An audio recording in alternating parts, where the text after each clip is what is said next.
Welcome to North West Tonight with Roger Johnson and Annabel Tiffin. Our top story: an investigation is underway after a 12-year-old boy dies on a railway line in Merseyside. He's been named locally as James Myers. Also tonight, an investigation has been launched into the death of a 12-year-old boy who was electrocuted on a railway line at Bootle in Liverpool. Friends of the boy, named locally as James Myers, described him as a lovely lad. Tonight, British Transport Police are appealing for anyone who may have seen James and his friends near the tracks to come forward. Lindsay Prosser reports.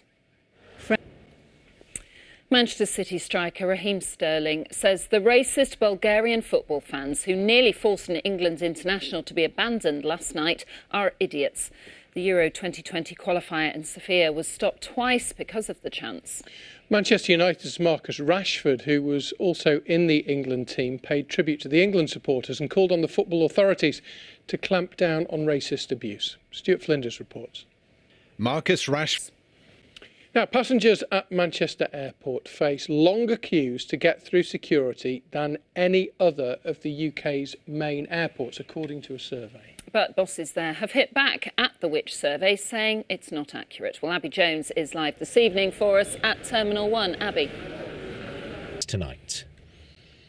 We're just talking about all the problems at Manchester Airport. There are so many emails and tweets from people about it this evening, but we're talking about long-suffering passengers on a different form of transport now, rail passengers, who will probably be dismayed to hear that the unpopular Pacer train is clinging on for just a little bit longer than expected. Northern Rail says 11 of the old bus carriages on wheels will stay in service into 2020. Despite earlier promises they'd be phased out by the end of this year, the firm says it's due to circumstances beyond its control. Peter Marshall reports. They're the age. Now, Manchester businesses have made millions from the trend for fast fashion, turning celebrity looks into cheap and trendy clothing. But now one firm in the city is trying to buck that trend with something called slow fashion. Yes, Electric Bazaar was set up by two young women who wanted to promote ethical fashion for those who dress modestly.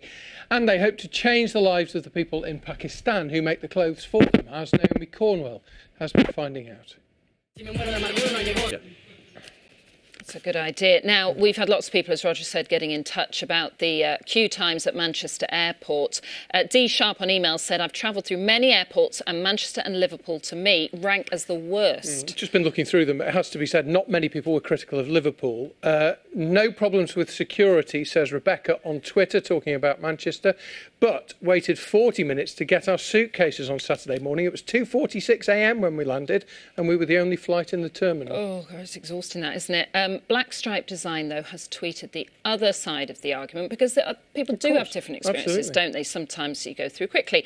They've said we'd rather wait over an hour for security to be checked properly than be rushed through and not be safe. Never had any problems at Manchester. It has to be said, I looked through them all, and most of them were not positive. Having said that, I had a really good experience. But then you know what? So there you go. With that, people don't often write in if they've had a good experience, do they? Good point. Which means no one ever gets in touch about the weather, because we always have a great experience. Yeah. Oh, yeah. No one ever gets in touch. Last night we were chatting about a sandwich-like setup, weren't we? Yes. Which you two liked. Yes, very much. If you didn't catch that last night, this is what we're on about. Sunshine, there we go, both. That's how it's looking. A bit of sunshine. Lovely. Thank you, Owen. That could be your catch line, couldn't it? A little bit of sunshine. Oh, thank you. Just before we go, a Second World War veteran from the Isle of Man who served at Normandy has been given the royal treatment today for his 100th birthday. Hector... Up there.